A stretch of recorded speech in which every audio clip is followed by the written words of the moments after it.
ಕನ್ನಡ ಚಿತ್ರರಂಗದಲ್ಲಿ ಒಂದಾದ ನಂತರ ಮತ್ತೊಂದು ಪ್ರಕರಣಗಳು ಸ್ಯಾಂಡಲ್ವುಡ್ಗೆ ದೊಡ್ಡ ಆಘಾತವೇ ನೀಡುತ್ತಿವೆ.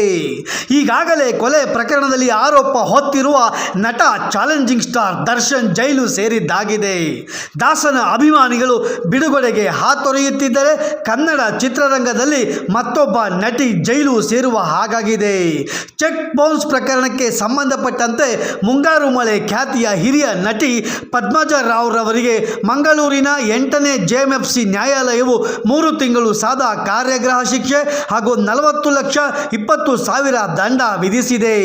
ಹಿರಿಯ ಕಲಾವಿದೆ ಪದ್ಮಜಾ ರಾವ್ ಈಗಾಗಲೇ ನೂರಾರು ಚಿತ್ರಗಳಲ್ಲಿ ಅಭಿನಯಿಸಿ ಕನ್ನಡಿಗರ ಮನೆ ಮಾತಾಗಿದ್ದಾರೆ.